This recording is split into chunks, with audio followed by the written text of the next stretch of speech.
Welcome to Balance Reflections. I'm Lightning Rider. Here we explore mindset mastery, travel transformations, and the art of alchemy. Join me on a wild ride around the world and into the mind, because when you change your mind, you change your world. Hola y bienvenidos a Guanajuato. Once the glittering heart of the Spanish Empire, in the late 1700s, this Valencia mine was so rich it produced nearly 2/3 of the world's silver. The wealth from these hills shaped winding alleys, majestic churches, and hidden tunnels. Today, the mines are quiet, but the city still shines with its silver-laden past. In 2024, Jess and I spent nearly 6 months in this colourful, charming city. So much happened in that time, but today I'll focus on 2 fights I lost and the bigger battle I won. Polo, hey bud. Hello, friend Polo. This is Polo, the husky I walked past and ended up playing with every day before he was adopted into a better life. You can see the love in his eyes. Sadly, the number of street dogs in Guanajuato is confronting and their story needs to be told. Hello, little friend. Where you been? Good boy, good boy. I would also pass this chocolate dog on my way to train. He would later become Bear and critical to our story. Our lives and his became intertwined in ways I did not expect. Today I was walking with purpose, but to fully understand why, we need to step back briefly in time. I had been training for a while at Rooster's fight team, and some of my best memories come from this gym. Only the coach Hugo spoke English, which added to the amazing experience. Victor was my main training partner, and we spoke the language of combat, consistent improvement, and honour, a byproduct of learning the disciplines of martial arts. One afternoon returning home from training, I had the intuition that I would have the opportunity to fight or compete in a jiu-jitsu competition. Days later, Hugo informed me that there was an inter-club boxing sparring event coming up in a few weeks, and also a no-gi jiu-jitsu competition I could enter if I wanted. What are the chances? My first instinct was the familiarity of fear and avoidance. I thought about what would it mean if I lost, how others might see me, more importantly how I might see myself. For years I avoided conflict and competition. MMA and the UFC had become a big part of my identity, but actually stepping onto the mat and into the ring to test myself was a different fight. But I'd been actively training my mind to step into stressful situations and not run away from them. And the little voice I've been developing, my inner best friend told me clearly, you have to do this. Estoy aquí con mis hermanos. Vamos a por Sparring? Sparring. Victor. Hugo.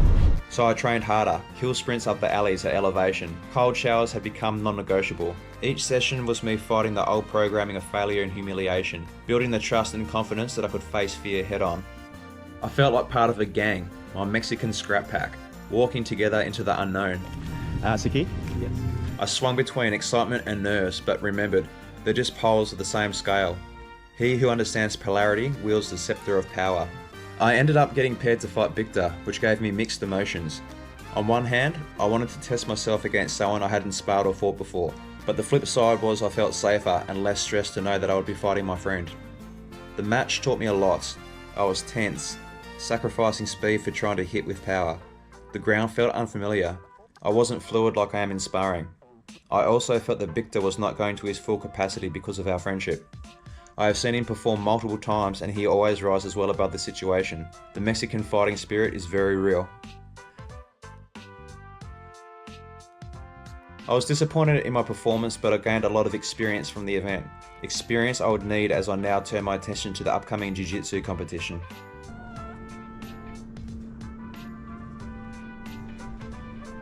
Not only was it my first time competing, it would be the first time Jess would see me roll in real life, and it wasn't just her eyes I felt on me.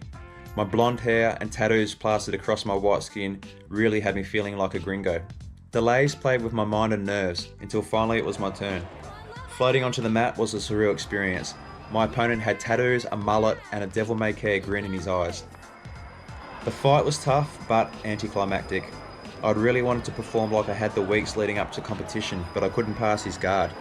He locked in a guillotine that would have had Dustin Poirier cheering, and it was tight. I escaped, but it was a stalemate. I lost the match on points, but won so much more, including a friendship with my opponent Z. Nothing happens by chance. A few weeks before leaving Mexico, I was sparring MMA with Victor.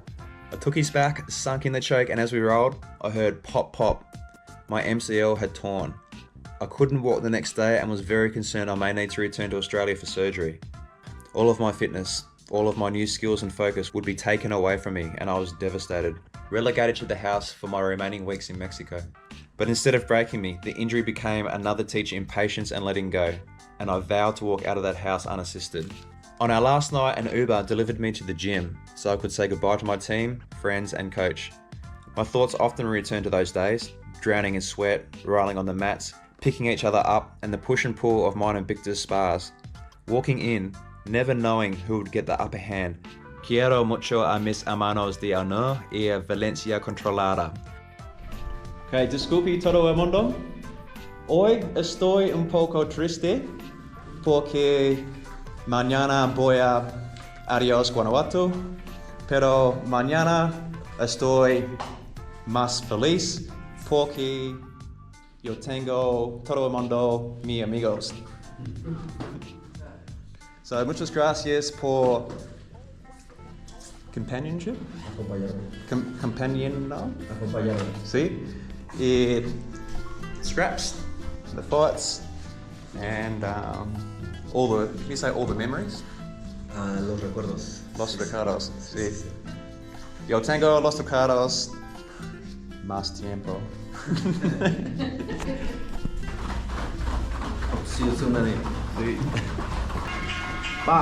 I'll never forget Hugo, Victor, and the brotherhood I found inside the gym. And I'll never forget Alejandra and Alex, whose fight in animal rescues is every bit as fierce as ours on the mats. Thank you for rescue these animals and help to keep the work with them. Let's find a home for Bear and girlfriend. And girlfriend, yeah. We hope. Yeah, we're trying to keep working about the Adopta, and we have a site, adoptaguanajuato.com, and we are expecting to find a lot of families for animals here in Guanajuato. So thank you, Danny and Jess, for help to us. Perfect. And thank you for your help. Thank you. You've already met Polo, girlfriend, Bear, and Selena throughout this film. They don't have voices, which makes it even more important that their story gets told, and it will. Thanks for watching. I'm not subscribing to YouTube's algorithmic dictatorship, so your support is what helps this channel grow. Gently click the like, drop a comment like it's hot, and alert the subscribe button so you don't miss Alejandra's story of hope and heartache. Sharing is caring. And if you'd like to help keep this fight going, there's a link below where you can buy me a figurative coffee. Caffeine, like money, is just energy, and that energy keeps my body, mind and spirit battle ready, creating more content and building more connection. Blades and shades, baby, and viva el cucuy. I'm Lightning Rider, and I'll catch you in the next one.